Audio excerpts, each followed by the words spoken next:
Bismillahirrahmanirrahim. Assalamualaikum warahmatullahi wabarakatuh. Alhamdulillahi jalla wa ala wa salatu wa salamu ala rasulillahi mustafa wa ala alihi wa sahbihi wa sadidi wa wafa'ala ba'd. Ibu bapak yang Allah muliakan, bersyukur, bahagia saya kembali bisa bersilaturahim dengan Bapak Ibu sekalian. Bersyukur kita pada Allah masih memberikan kita keringanan langkah menuju rumahnya, melaksanakan kewajiban, kemudian dimudahkan dengan segala kebaikan-kebaikan. Salat subuh berjamaah, kita baca Al-Quran di dalamnya, dan insya Allah semoga dengan segala kebaikan-kebaikan yang dimudahkan itu jadi pertanda Allah masih membuka kesempatan untuk mengampuni kita semua. Amin ya rabbal alamin.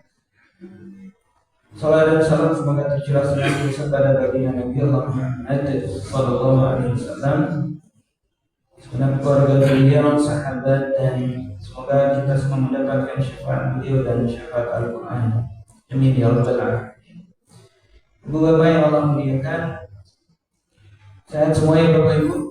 Alhamdulillah. Wajah-wajahnya wajah-wajah awal bulan. Insya Allah sehat-sehat semua ya. Kita melanjutkan kaji kita saya ambilkan dari kitab Al-Wafi Syarh Al-Arba'in An-Nawawiyah. Jadi kumpulan 40 hadis yang dikumpulkan oleh Imam An-Nawawi, dan kita masih di hadis yang kedua, hadis yang panjang. Kemarin kita sudah sampai di pelajaran yang ketiga. Kita lanjutkan di pelajaran yang keempat, bahwa al-Islam dan al-Iman yang kemarin kita sudah bahas secara global, bahwa keduanya, Islam dan iman, itu adalah dua konsep kebenaran yang jelas secara baik secara bahasa maupun secara syar'an, secara istilah. Dan pelajaran pentingnya adalah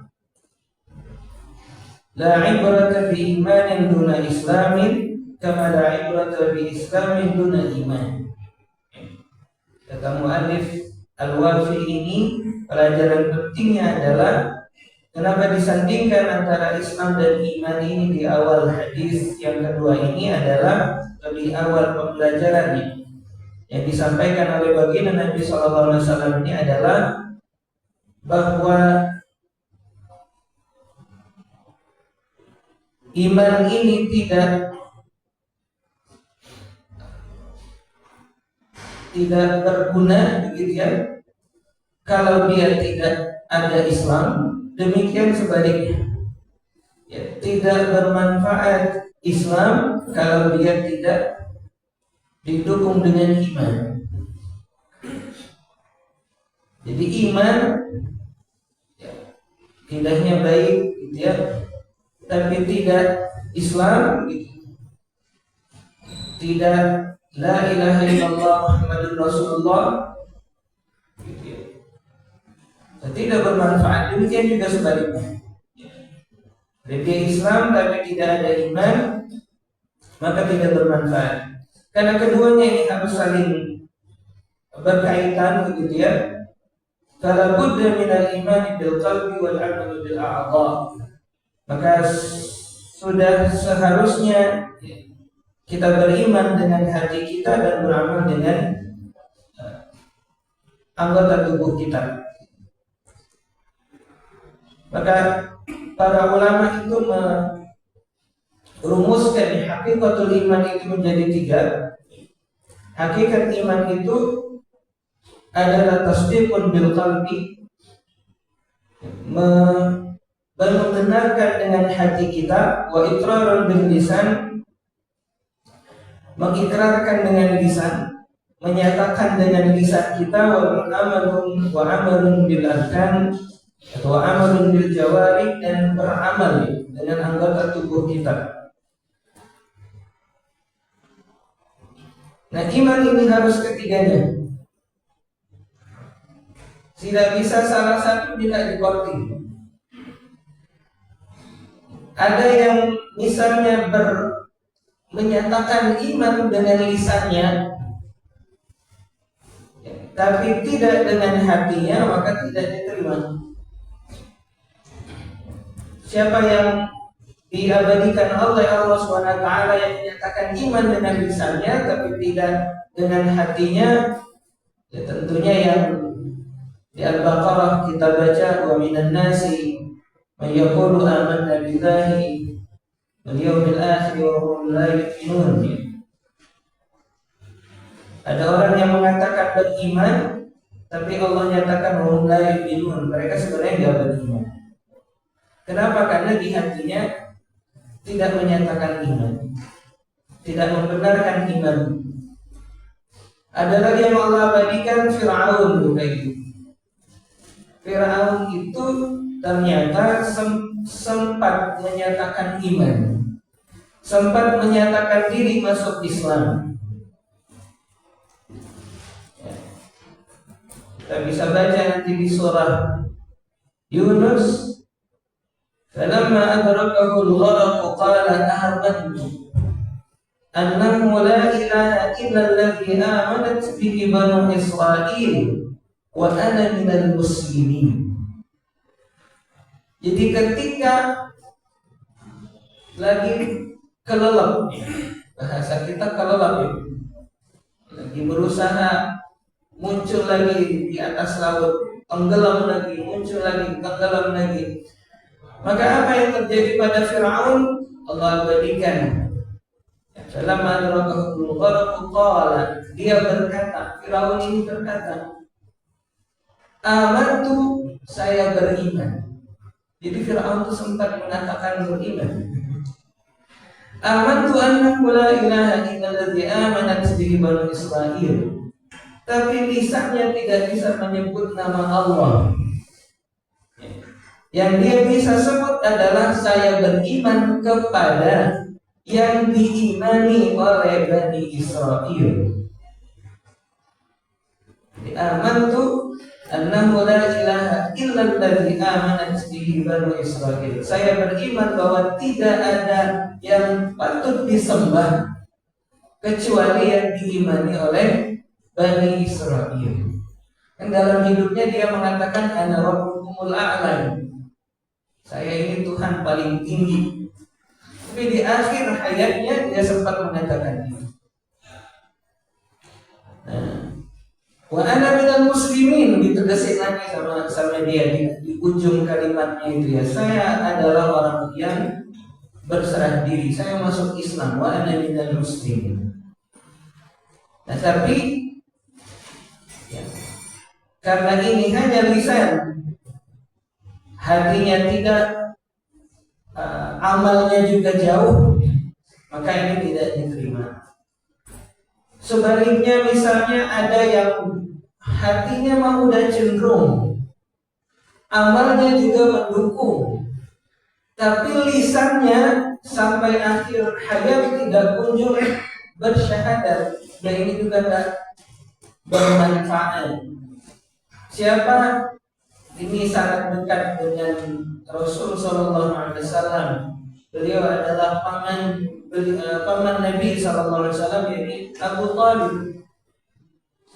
Ya, di penghujung hayatnya Rasulullah SAW ada di dekat beliau, ya. Dan beliau sangat ingin ya mengatakan, wahai paman, ya ammi ishadu, katakanlah la ilaha illallah Muhammadur Rasulullah, biar saya bisa membela nanti di hadapan Allah. Tapi Demikianlah.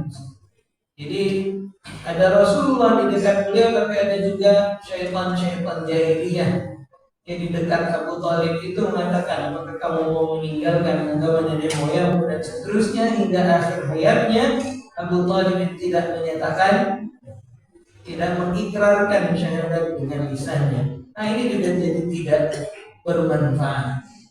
Maka para ulama merumuskan iman itu dengan 3 rumusan ini, bahwa dia harus mengandung pembenaran dalam hati, kemudian ikrar di lisan, menyatakan dengan lisan, dan membuktikan dengan amal anggota tubuh kita. Nah, ini pelajaran dari al-iman, al-Islam dan al-iman.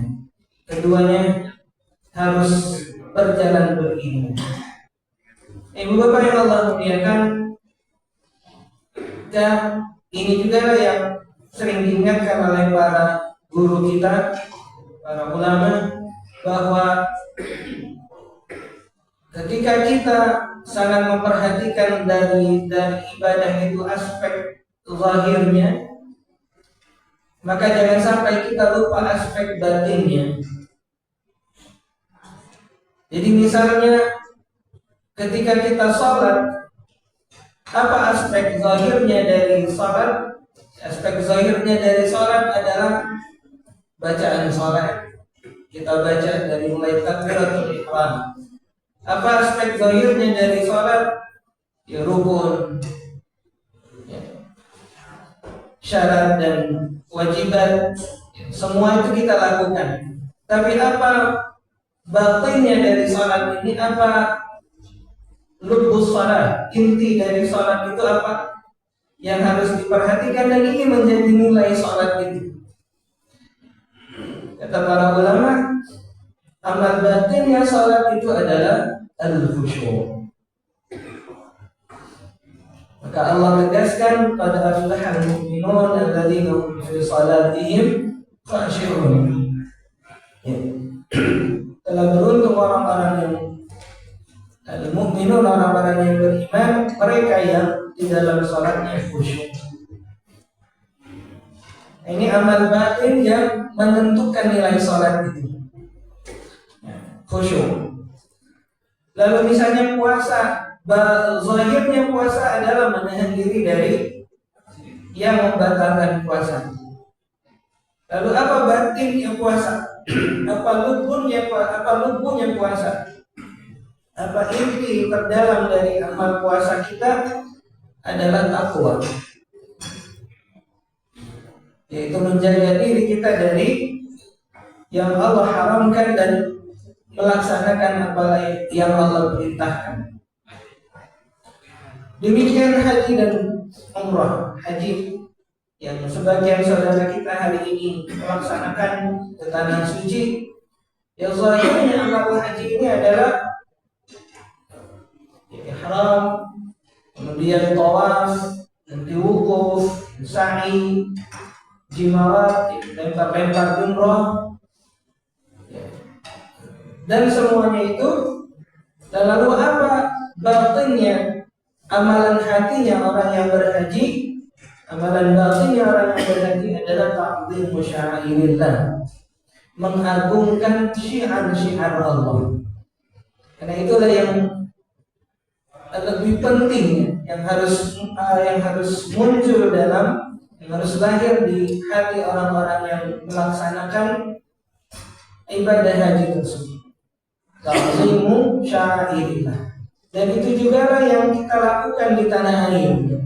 Ta'zimu sya'airillah, di mana disunahkan bagi yang mau berkurban itu untuk meniru apa yang dilakukan oleh orang-orang yang berihram, tidak mencukur rambutnya, tidak memotong kukunya, sampai nanti hari nahar ketika kita menyembelih hewan kurban baru boleh. Dalam rangka apa itu semua? Dalam rangka ta'zimu sya'airillah, kita mengagungkan syiar-syiar Allah walaupun kita ada di sini. Menyembelih, ya, menyembelih hewan kurban, karena tidak ada amal yang lebih disukai Allah di hari raya kurban nanti itu melebihi kita menumpahkan darah hewan kurban.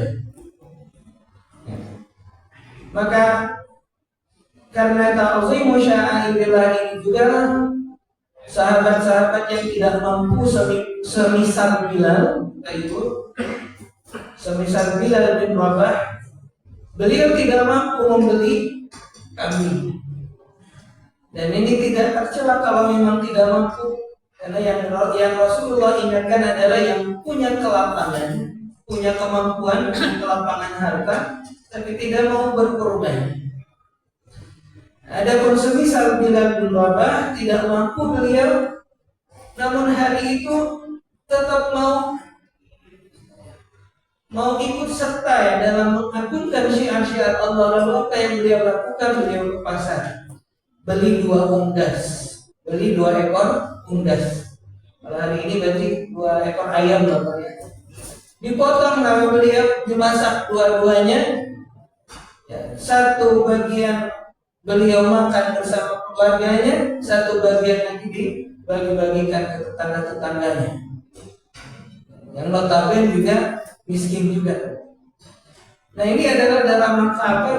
Dalam rangka ta'zimu sya'airillah, ikut mengagungkan syiar-syiar Allah Subhanahu wa taala. Ibu bapak yang Allah muliakan, demikianlah setiap amal-amal yang kita lakukan itu ada amal zahirnya, ada amal batinnya. Maka dengan nasihat Islam dan iman ini kita diingatkan bahwa jangan sampai kita hanya memperhatikan aspek zahirnya dari sebuah amal, tapi juga penting kita memperhatikan aspek batinnya. Ya, kelanjutan dari itu adalah pelajaran yang ketiga yang disampaikan oleh malaikat Jibril melalui lisan Rasulullah SAW ketika beliau mengatakan akhbirni anil ihsan. Jadi setelah membahas Islam, kata para guru kita ini mewakili wilayah syariat, kemudian bertanya tentang iman yang ini mewakili wilayah akidah, keyakinan kita, lalu selanjutnya adalah pelajaran tentang ihsan. Dan ihsan ini yang kita bisa ambil pelajarannya adalah al-ihsan wal ikhlas wal itqan. Ihsan ini adalah ikhlas dan baik. Itqan itu sering diterjemahkan oleh ibu profesional. Jadi dalam ibadah itu kita profesional. Gimana Ustaz? Profesional dalam ibadah. Itqan. Ay tafaddas fi ibadatillahi wahdahu ma'a tamamil itqan. Ya, artinya kita dalam beribadah itu kita membersihkan diri dari segala niatan selain wajah Allah Subhanahu wa ta'ala, dan kita lakukan dengan sebaik-baiknya. Dan guru saya menambahkan Bapak Ibu bahwa pesan yang tersirat dari ihsan ini adalah Bapak Ibu, karena Rasulullah SAW itu mengatakan anta'budallaha ka'annaka tarahu fa in lam takun tarahu fa innahu yaraka. Kamu beribadah. Sebenarnya kan kalau ibadah itu sudah diwakili di Islam tadi, di iman tadi, di pembahasan tentang Islam dan iman. Tapi yang jadi titik tekan di ihsan ini adalah ka'annaka tarahu. Kamu beribadah seolah-olah kamu melihat Allah Subhanahu wa ta'ala. Kalaupun kamu tidak melihat Allah, dan memang belum bisa kita melihat Allah, Bapak Ibu, fa'innahu yaraka, satu hal yang pasti adalah Allah melihatmu. Nah, ini Bapak Ibu, apa yang ingin disampaikan, apa pesan yang tersirat dari ihsan ini adalah bahwa dalam ibadah itu penting kita menghadirkan perasaan. Di sini ada tarbiyah syu'ur, ada pembinaan perasaan kita, pendidikan perasaan kita. Dan dalam Al-Quran setidaknya ada 25 kali Allah mengangkat tema syu'ur ini, baik dengan afala tash'urun dan atau afala yash'urun atau bala yash'urun. Tema-tema syu'ur ini, tema-tema perasaan ini, nah ini memberikan pesan pada kita bahwa dalam ibadah itu penting kita memperhatikan perasaan. Di apa yang terjadi Bapak Ibu, misalnya begini, analoginya kita ujian.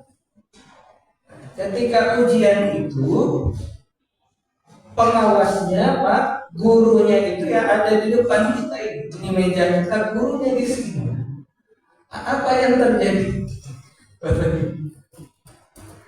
Apa yang terjadi? Di situ kan ada banyak hal kan Bapak Ibu, ya bukan sekedar ada guru di situ kan ya, tapi apa? Ada perasaan yang berkecamuk kan gitu ya. Ada perasaan yang berkecamuk sehingga kita itu mau tidak mungkin menjawab soal ujian itu malas-malasan. Tidak mungkin saat guru ada di depan kita itu yang nempelin dagu ke meja, itu kan nggak mungkin. Malas-malasan tulis kan nggak mungkin. Jadi pasti ada perasaan yang berkecamuk di situ ya, deg-degan begitu ya. Mau menampilkan menjawab soal dengan baik, kita tidak mau asal-asalan. Kalau ujian matematika dulu kita di sekolah kan dibagikan lembar oret-oretan ya. Lembar oret-oretan yang tadinya kosong gimana caranya diisi gitu ya. Padahal nggak nyambung. Saking pengen tadi karena di depan ini ada guru yang melihat. Kita tidak mau terlihat asal-asalan begitu ya mengerjakan ujian tersebut. Dan demikianlah ketika kita tarbiyah ihsan ini Bapak. Kita tidak mau di hadapan Allah itu ibadahnya jadi asal-asalan. Nah disinilah pesan pentingnya ihsan ini. Jadi ketika kita ihsan itu bukan sekedar secara teori, secara ilmu yang kita paham, oh ini muraqabatullah bas itu saja, tidak, tapi ada tarbiyah perasaan. Bagaimana kita memanage perasaan kita ketika kita beribadah di hadapan Allah Subhanahu wa Ta'ala. Ibu yang Allah muliakan, jika Anda tarahu ibadatihi, seolah-olah kita melihatnya ketika kita beribadah itu, ketika kita mengangkat tangan berdoa itu. Fa'ilam takdir ala dhalika fatadhakar Allah yashahiduka wa yara minka kullu saghirin wa kabirin. Kalaupun kamu tidak mampu melakukan itu, maka ingatlah bahwa Allah betul-betul menyaksikanmu dan melihat dari dirimu, baik yang kecil-kecil maupun yang besar-besar. Segala sesuatu yang ada di dalam diri kita ini terlihat di hadapan Allah Subhanahu wa Ta'ala. Ibu Bapak yang Allah muliakan,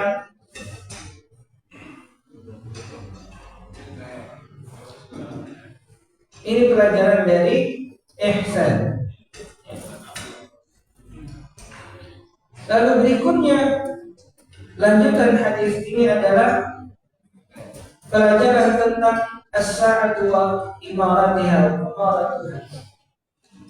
tentang hari kiamat dan tanda-tandanya.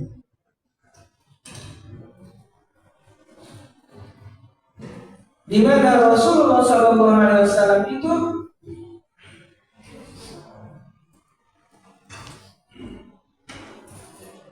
ditanya oleh malaikat Jibril, akhirnya anis sa'ah,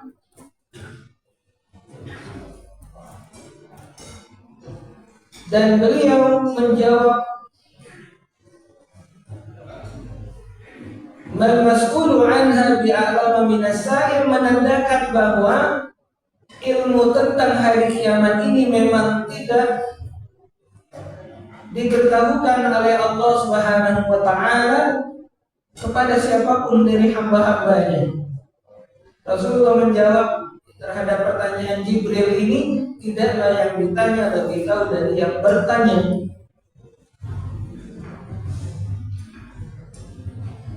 Karena memang tidak ada yang Allah beritahukan kepada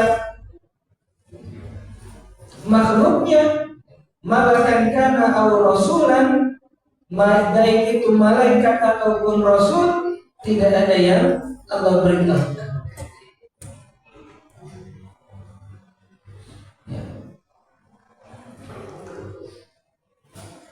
Nah, namun demikian, ibu bapak yang Allah muliakan, Rasulullah SAW itu menjawab dengan sebagian tanda-tandanya yang ada di hadis tersebut.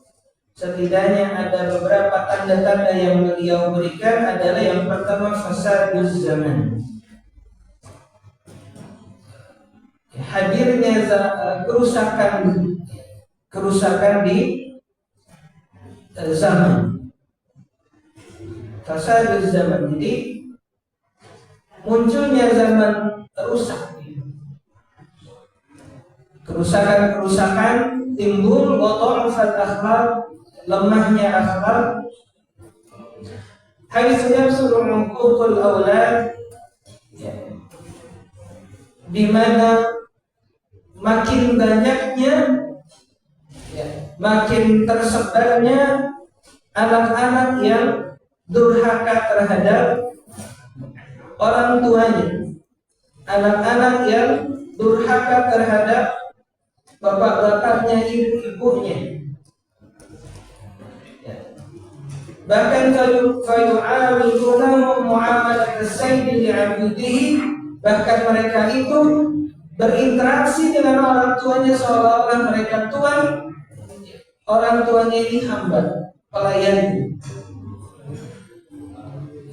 Nah, ini tersebar di akhir zaman dulu. Yang terdekat mungkin, tapi wallahu a'lam ini apakah muslim atau bukan, saya tidak detail membaca beritanya. Ada ibu yang dibunuh oleh anak-anaknya demi merampas harta. Nauzubillah. Nah, ini jelas sesuatu yang luar biasa. Padahal keberadaan orang tua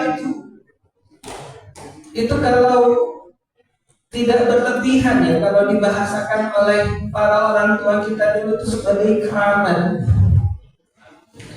Kenapa Bapak Ibu? Karena keberadaan orang tua itu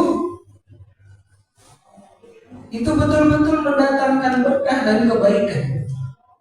Bahkan Rasulullah SAW mengingatkan kita semua, alangkah ruginya kata beliau, kalau ada orang yang mendapati kedua orang tuanya itu menua, terus dia tidak bisa masuk surga dari situ. Maksudnya apa ini? Maksud hadis ini adalah berarti betapa dari kedua orang tua yang sudah menua itu, alangkah banyaknya amal-amal kebaikan yang bisa diambil dari situ. Alangkah banyaknya peluang-peluang pahala bisa dilakukan di situ. Jadi kalau dia berbakti melayani orang tuanya, berbuat baik pada orang tuanya, itu kesempatan masuk surga besar sekali. Ini malah na'udzubillah, orang tuanya masih ada, dihabisi. Na'udzubillah. Ini bejat sekali dan celaka sekali. Saya pernah mentadabburi, Bapak Ibu, pernahkah mentadabburi ayat yauma yafirrul mar'u min akhihi wa ummihi wa abihi wa sahibatihi wa banihi. Hari kiamat itu nanti orang semua lari dari saudara-saudaranya. Kemudian dari ibunya, dari bapaknya, dari istrinya, dari anak-anaknya. Kenapa yang disebut pertama saudara-saudaranya? Ini ikatan karena ya Bapak Ibu mungkin rasakan ya, sudah merasakan bagian sudah menikah misalnya, terasa misalnya ketika sudah menikah punya anak, yang paling renggang hubungan itu dengan siapa Bapak Ibu? Akhi, saudara-saudara. Tidak aneh Rasulullah Allah Ta'ala itu mengatakan nanti hari kiamat kebanyakan manusia itu nanti lari dari saudara-saudaranya. Kemudian nanti yang urutan berikutnya itu ibunya, bapaknya, istrinya, terakhir anak-anaknya. Tapi yang menarik adalah nanti ketika kita baca Sa'ala sa'ilun Al-Ma'arij, yawaddul mujrimu law yaftadi min 'adzabi yawmi'idhin bi banihi wa sahibatihi wa akhihi. Jadi ketika nanti di hari hisab di hadapan Allah, kebanyakan manusia itu akan menjadikan tebusan bagi dosanya itu, biar dosanya ini ketebus. Siapa yang ingin dia jadikan tebusan di hadapan Allah? Ya apa? Bibanihi, yang pertama anaknya. Saya ingin dibawa jadi tebusan. Yang kedua istrinya. Nah yang menarik yang ketiga itu langsung lengkap saudara-saudaranya. Pertanyaannya, kemana bapak ibunya? Kenapa pada saat Allah menggambarkan manusia itu lari dari saudaranya tadi ada bapak ibunya, Bapak Ibu, tapi kalau dia jadi jaminan itu tidak ada bapak ibunya di situ. Kenapa Bapak Ibu? Ternyata dalam tafsirnya itu ternyata memang terpahami oleh manusia bahwa menjaminkan bapak ibu itu adalah perbuatan yang tercela dan pasti mendatangkan murkanya Allah. Makanya itu tidak ada di ayat itu. Yawaddul mujrimu law yaftadi min 'adzabi yawmin idzin bi banihi wa sahibatihi wa lewat tuh bapak ibu, nggak ada. Kenapa? Karena tadi manusia itu memahami bahwa menjadikan bapak ibu itu tameng dari azab Allah hari itu justru mendatangkan murka Allah. Jadi Masya Allah ya Bapak Ibu. Nah ini tanda hari kiamat justru kebalikannya. Manusia tidak lagi memuliakan orang tuanya, justru mendurhakainya, mencelakainya, menelantarkannya. Biar. Lalu berikutnya Bapak Ibu, tanda-tanda hari kiamat adalah urusan-urusan ini jadi kebalik. Jadi kebalik-balik. Jadi misalnya apa? Manusia yang paling hina, paling bodoh begitu ya, yasbihu mulukal ummah waru'asaiha. Jadi mereka itu jadi raja dan pemimpin-pemimpin umat ini. Enggak usah disebutlah contohnya, saya nggak tega.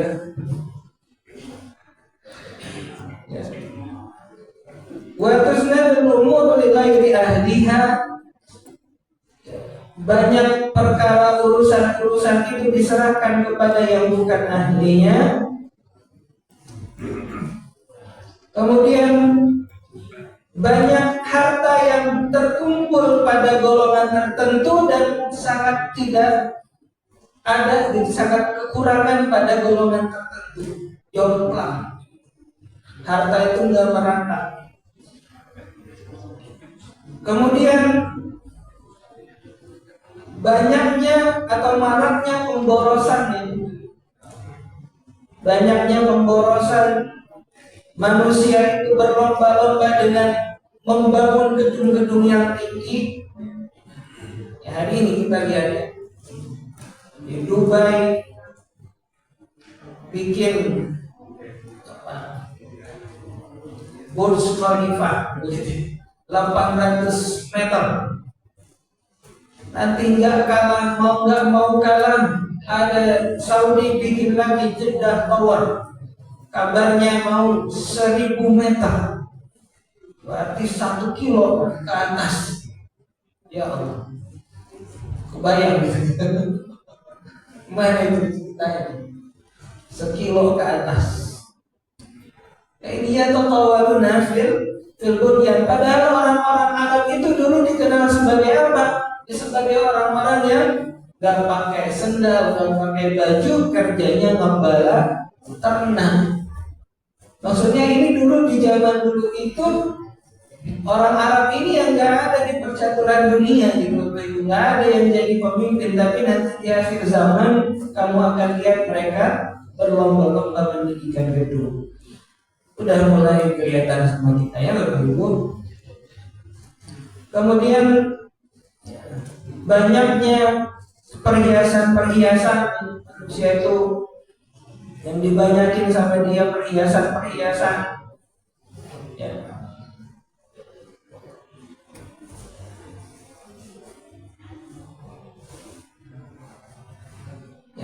Kemudian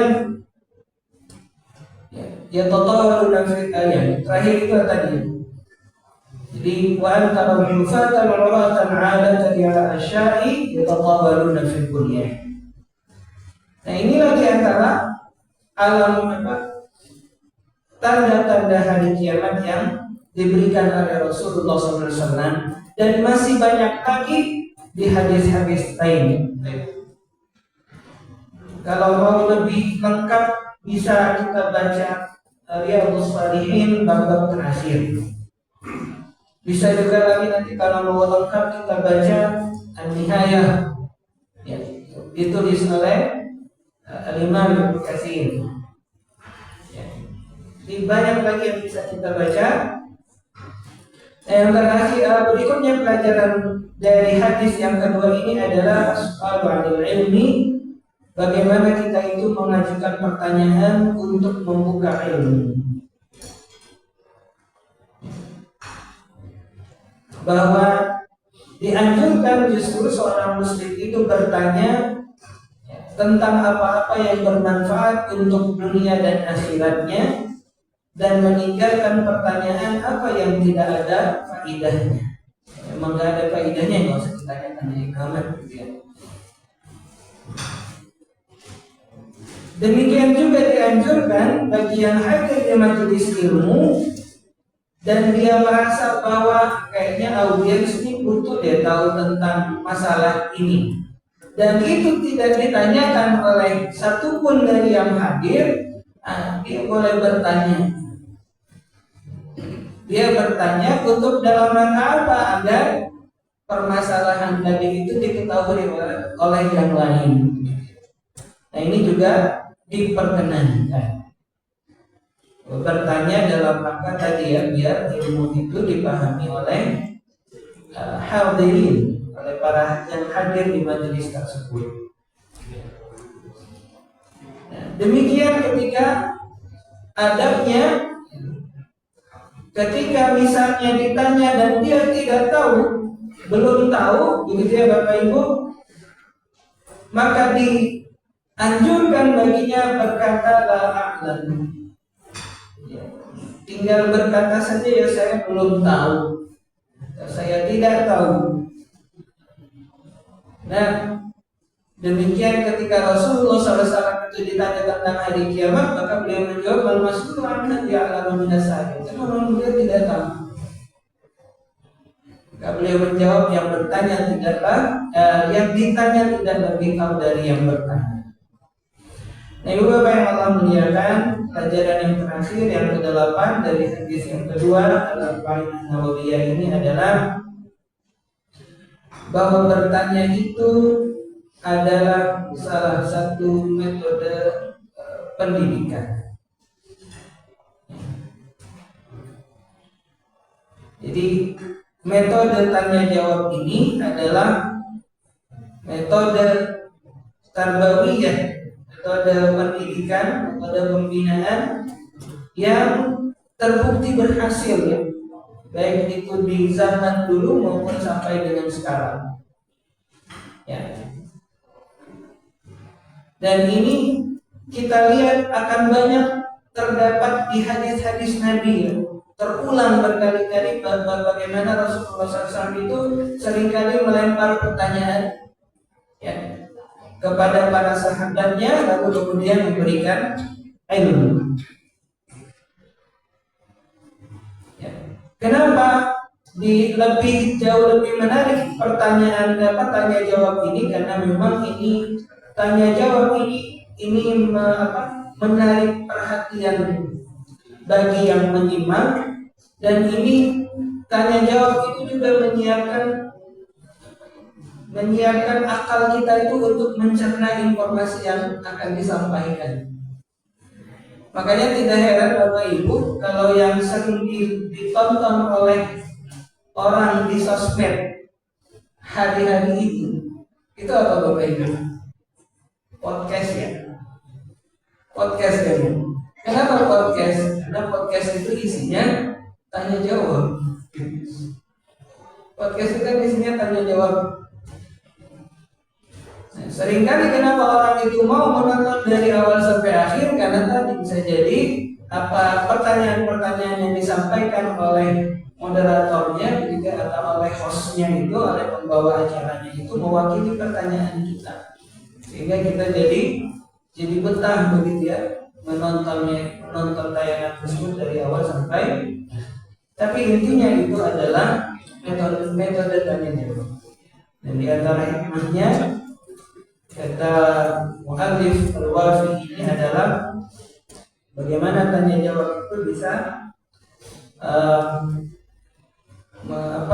mengambil alih perhatian orang yang menyimaknya, kemudian juga menyiapkan akal pikirannya untuk menerima ilmu, menerima informasi dari yang akan disampaikan dalam tanya jawab tersebut. Karena pelajaran terakhir adalah tentang tanya jawab, sebelum diakhiri silakan kepada Bapak Ibu yang mau bertanya.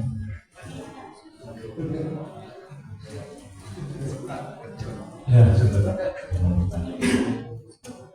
Kalau saya pernah dengar atau mengikuti ceramah orang besar juga melalui sosial media itu adalah zaman dahulu sebelum Nabi Muhammad singkat itu ya, itu zaman jahiliyah itu pada dosa segala macam dosa, zina, makan barang haram dan sebagainya.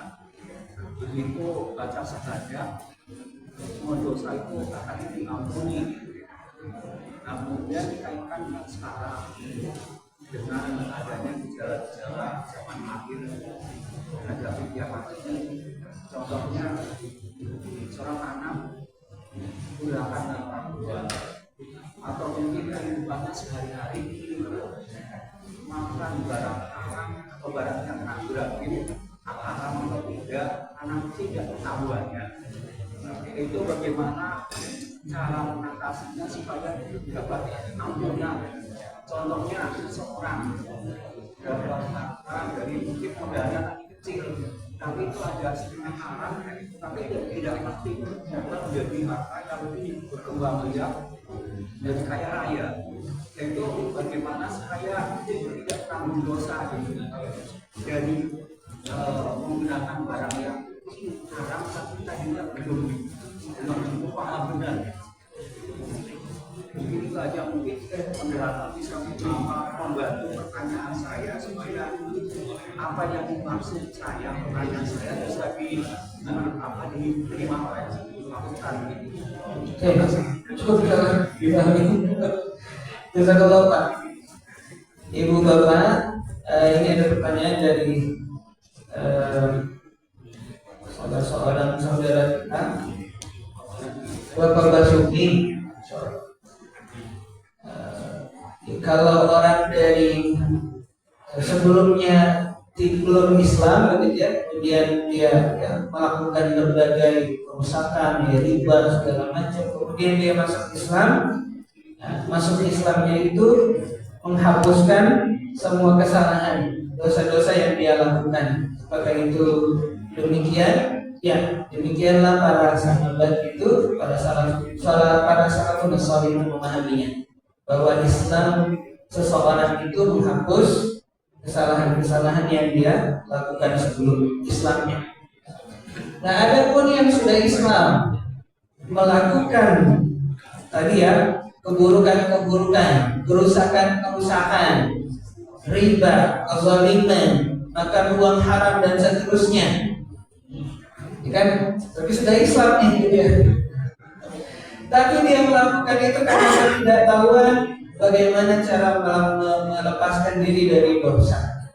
Yang pertama Bapak Ibu, cara agar kita terlepas diri dari dosa adalah Allah perintahkan kita untuk jangan berdiam diri dalam kondisi tidak berilmu pengetahuan.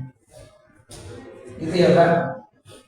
Jadi kalau nanti itu betul ketidaktahuan itu bisa dimaafkan dalam fikihnya begitu Bapak Ibu. Jadi kalau kita nggak tahu, lupa, tidak tahu itu bisa dimaafkan. Tapi mendiamkan diri dalam kondisi tidak tahu berlama-lama gitu ya. Kalau gitu mah nggak usah belajar aja. Kenapa? Biar saya tidak tahu. Kan tidak tahu tidak dihukumi katanya begitu. Jangan salah kaprah dulu Bapak Ibu. Kenapa? Karena Isra tidak berulang. Jadi Ustaz Yusuf juga membaca Isra ya. Wala taqfu ma laysa laka bihi ilm. Jangan berhenti pada sesuatu yang kamu tidak punya ilmu. Jadi nanti di hadapan Allah SWT itu jangan bayangkan kita itu bisa pakai hujah, ya Allah saya tidak tahu. Kenapa? Karena kata Allah di ayat itu inna sam'a wal basara wal fu'ad kullu ulaika kana anhu mas'ula. Karena Allah sudah memberikan kepada kita itu Bapak Ibu pendengaran, penglihatan dan hati. Fu'ad itu hati yang terdalam Bapak Ibu ya, yang tempat kita memikir ya, berpikir, tempat kita itu membedakan mana yang hak, mana yang batil, itu namanya fu'ad. Tempat kita itu mengolah informasi wahyu Allah, pesan-pesan Allah itu di fu'ad. Nah, kita semua diberikan Allah ketiga itu, dan itu karena anhu mas'ula, nanti di hadapan Allah dimintai pertanggungjawaban. Saya kan sudah kasih kamu pendengarannya, saya sudah kasih penglihatan, saya sudah kasih kamu hati, fu'ad, untuk berpikir. Kenapa tidak digunakan untuk belajar? Nah, itu nanti dimintai pertanggungjawaban. Nah, jadi jalan keluarnya adalah terus belajar. Terus belajar karena perintah wahyu yang pertama itu adalah Iqra bismi rabbikal ladzi khalaq. Perintah wahyu yang pertama itu adalah baca dengan nama Tuhanmu yang menciptakan. Dan bayangkan Bapak Ibu, romantisnya Allah itu ayat pertama yang ditaruh di mushaf kita, di Al-Quran kita itu apa Bapak Ibu? Apa ayat pertama yang ditaruh di Quran kita? Bismillahirrahmanirrahim. Iqra itu ayat pertama yang turun. Ayat bacalah dengan nama Tuhanmu. Ya kan, romantisnya Allah gimana? Ayat pertama yang ditaruh di Quran kita Bismillahirrahmanirrahim. Bahwa kita membaca Al-Quran itu dengan nama Allah yang Ar-Rahman dan Ar-Rahim. Ini menandakan kita tuh mau terus belajar. Belajarnya Bismillahirrahmanirrahim. Bapak yang Allah muliakan, Ya, setelah belajar apa jalan keluarnya agar kita terbersihkan dari dosa yang kita lakukan. Hadis dari Rasulullah SAW itu wa'atbi'is sayyi'atal hasanata tamhuha. Kita ikuti perbuatan buruk yang sudah dilakukan itu dengan kebaikan-kebaikan. Yang dengan kebaikan itu bisa menghapuskan keburukan-keburukan yang sebelumnya dilakukan. Jadi misalnya ya kakinya sih kecampur dengan yang haram, begitu ya Bapak Ibu, hartanya. Nah setelah tahu ya sudah, ya berarti yang haram ditinggalkan. Kemudian yang ada diapain Bapak Ibu? Ini dikeluarkan, dibersihkan ya Bapak Ibu. Islam memberikan jalan keluar membersihkan harta yaitu dengan zakat. Di zakat nggak banyak-banyak Bapak Ibu ya. Yang dizakati itu cuma 2,5%. Ya, 2,5% itu berapa Bapak Ibu? Kalau ada 100, kalau ada apa ini? Lontong lah gitu ya. Dipotong jadi 10 bagian, Pak. Ya, benar ya, dipotong jadi 10 bagian. Nah, satu bagian itu diambil dibelah 4. Nah, dari belah 4 itu diambil 1. Masih banyak apa masih, atau udah tinggal dikit Pak lontongnya tadi? Masih sangat banyak. Jadi yang diambil zakat itu cuma 1/4 tadi, 2/4 tadi dia. 2,5% itu kan maknanya itu ya. Ya kan 1/4 dari 10 bagian, jadi dari 1 bagian tadi. Nah, jadi sangat-sangat sedikit yang diambil, yang dizakati itu, tapi itu membersihkan harta. Kalau masih merasa kurang ya, keluarkan lewat infak sedekah yang lain, dari wakaf dan seterusnya. Ini adalah dalam rangka membersihkan harta. Ataupun tadi ya Bapak Ibu ya, secara umum kaidahnya adalah wa'atbi'is sayyi'atal hasanata tamhuha. Ikutkan perbuatan buruk itu dengan perbuatan baik yang bisa menghapuskannya. Demikian Bapak, mudah-mudahan terjawab. Cukup ya Bapak Ibu? Oh masih ada. Silakan satu lagi. Ya. Terima kasih Ustaz. Assalamualaikum warahmatullahi wabarakatuh. Terkait dengan hari kiamat Ustaz, dari Ustaz mengatakan